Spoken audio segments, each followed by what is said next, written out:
Fala galerinha, tudo bem com vocês? Eu sou a professora Carol e hoje na disciplina de matemática nós vamos falar sobre a leitura e escrita de números racionais. Vamos lá?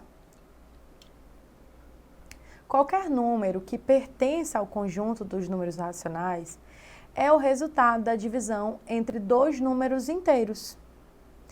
Podemos representar esses números de duas formas, por meio de números decimais ou por meio de frações.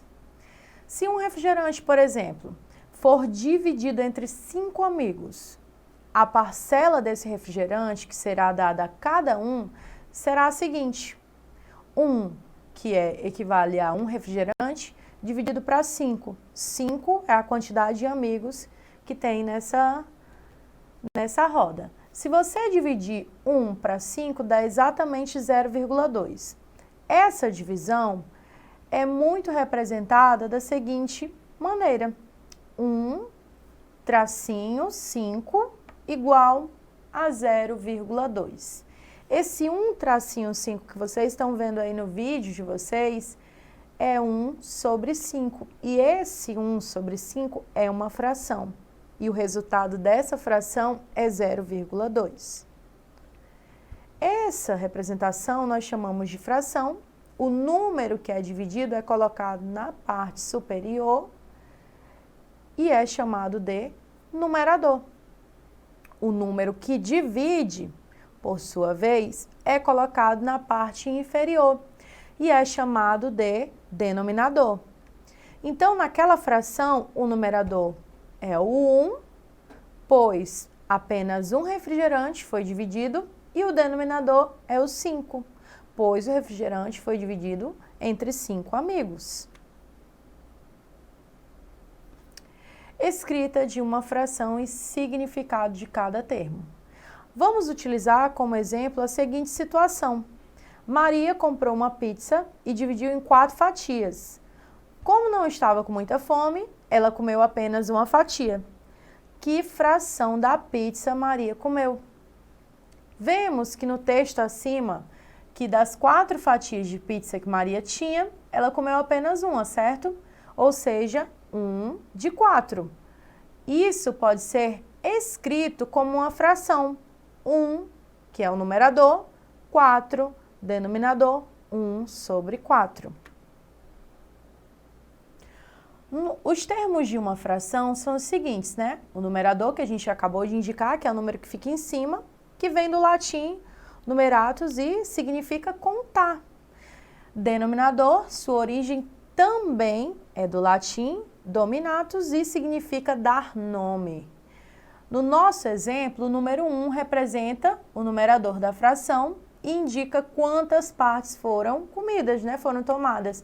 Já o número 4 representa o denominador da fração e indica a quantidade de partes total que foram divididas. Ou seja, era uma pizza que foi dividida em 4 pedaços e a Maria comeu um só desses 4 pedaços. Por ter dividido a pizza em 4 partes, então a pizza inteira corresponde à fração 4 sobre 4, né, gente? 4 sobre 4, se você fizer a divisão, o resultado é 1. E 1 é inteiro, é o todo, ou seja, a pizza toda. Regras para a leitura das frações. O denominador de uma fração deve ser diferente de 0. E é ele que dá o nome à fração. Ou seja, aqui já é uma regrinha, gente. O denominador nunca pode ser o 0, tá? Porque não tem como você dividir algo por 0, beleza? Portanto, repetimos o numerador e mudamos a forma de pronunciar o denominador. Quando o denominador está entre os números 2 e 9, nós lemos da seguinte forma: 2 é meio, 3 é terço, 4 é quarto, 5 é quinto, 6 é sexto, 7 sétimo, 8 oitavo e 9 nono. Já as frações decimais, ou seja, com o denominador 10, né? 100, 1000, etc., todos esses indicadores das frações decimais, nós utilizamos a nomenclatura 10 décimos, 100 centésimos, 1000 milésimos e assim por diante, né? Para os demais números, ou seja, os que estão após o 9 e não são decimais, utilizamos a palavra avos após o denominador. Vamos ver os seguintes exemplos. Olha só, na primeira fração nós temos o 1 como numerador, o 2 como denominador. Como que nós vamos ler, professora? 1/2. A segunda fração é o 2 como numerador e o 3 como denominador. Como que nós lemos? 2/3. E percebam que essa leitura também é a escrita, ok? Na terceira fração, nós temos o 3 como numerador e o 4 como denominador. Como que nós vamos ler? 3/4. Na próxima fração, nós temos o 7 como numerador e o 8 como denominador. Como que nós vamos ler? 7/8. Você pode estar tirando uma fotinha dessa imagem da sua telinha, ou um print se você estiver acessando pelo celular, para depois você ir treinando todas essas frações, beleza? Leitura de números decimais. Números decimais são números que possuem vírgula, certo? Olha o exemplo, 2,35, 1,2, 0,25. Ao lermos esses números, né, nós falamos o seguinte, por exemplo, o primeiro ali é 1, aí tem a vírgula e o 5. Temos o costume de ler 1,5, mas prestem atenção na seguinte dica.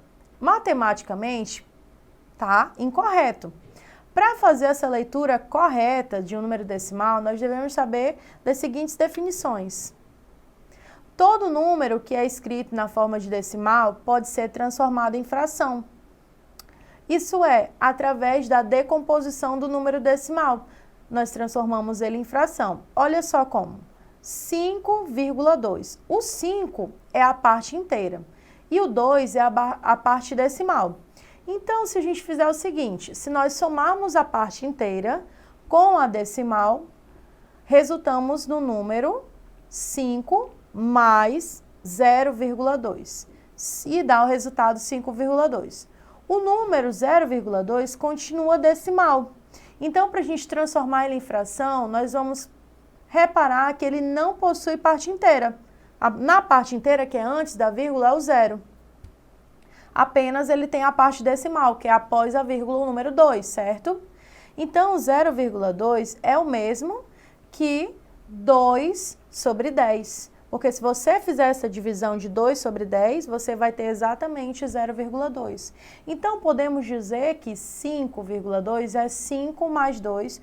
Com base nessa soma, nós vamos ter a leitura 5,2, que nós vamos ler assim. 5 inteiro e 2/10. E aí nós temos outros exemplos aqui para vocês.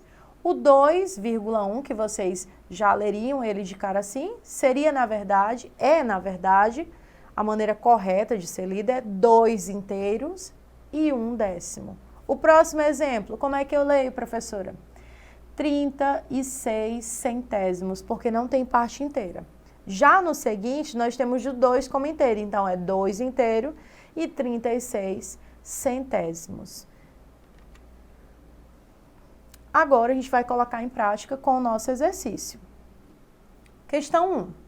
Associar o número 15 inteiro e 435 centésimos, ou é milésimos, hein, gente? A alternativa que o representa. Olha só, por isso que eu não disse a resposta, hein? Letra A. 15 inteiro e 435 centésimos. Letra B. 154 e 35 centésimos. Letra C. 15 inteiros e 435 milésimos. Então, qual será a resposta? Você pode estar pausando o seu vídeo para analisar com mais calma essa alternativa, cada alternativa, né? E depois despausar para verificar a resposta junto com a professora. Vamos lá?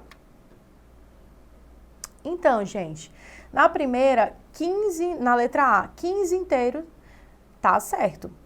435 centésimos. Não, né, gente? Porque aí nós vamos ter 3 casas após a vírgula. Então, o correto não é a letra A. A letra B já diz assim, 154. Não é. Por quê? Porque o 15 está separado pela vírgula. Então, já descarta a letra B também. E na letra C, nós temos 15 inteiros, correto. 435 milésimos, correto. Então, é a letra C, gente, a alternativa correta. Segunda questão. O número decimal pode... Que número é esse, hein, gente? 0, como é que a gente lê? Pode ser escrito por extenso como 3 décimos, 3 centésimos, 3 milésimos. Entendeu agora por que eu não li ele para você? Você pode estar pausando o seu vídeo para analisar com mais calma as alternativas. Vamos lá? Então, gente, na letra A nós temos 3 décimos. Poderia ser se ao invés desse primeiro zero após a vírgula fosse o 3. Aí daria certo, por isso não é a letra A. Na letra B, nós temos 3 centésimos. Quantas casas nós temos após a vírgula? A primeira, se for só uma casa, é décimos. Se for 2 casas após a vírgula, centésimos. Se for 3 casas após a vírgula, milésimos. Então, nesse caso, nós só temos 2 casas após a vírgula. Então, é centésimos. Por isso, a alternativa correta é a letra B, 3 centésimos. Terceira. Qual é a alternativa que representa o número 0,65 o quê, gente? Na forma de fração. Letra A, 65 sobre 10. Letra B, 65 sobre 100. Letra C, 65 sobre 1000. Letra D, 65 sobre 10.000. Qual é a alternativa correta? Antes de você analisar as questões, lembrem-se que eu perguntei para vocês como que lia esse número, né? Já que ele é um decimal e que ele não tem parte inteira. Quantas casas nós temos após a vírgula? 2 casas. É décimo, centésimo, milésimo? Centésimo, professora. Então, é 65 centésimos, isso mesmo. Por essa minha explicação da leitura, vocês já sabem qual é a alternativa. Isso mesmo, a letra B, 65 sobre 100, ou 65 dividido para 100, ou 65 centésimos, a alternativa correta. Ok, gente? Bom, gente, muito tranquilo, né, o conteúdo de hoje. E aí, gostaram do conteúdo de hoje? Estão gostando das nossas aulas? Então, não esquece de estar acessando a plataforma Eduque para estar acompanhando sempre as nossas aulas. Bom, por hoje é só. Nos vemos na próxima. Até lá!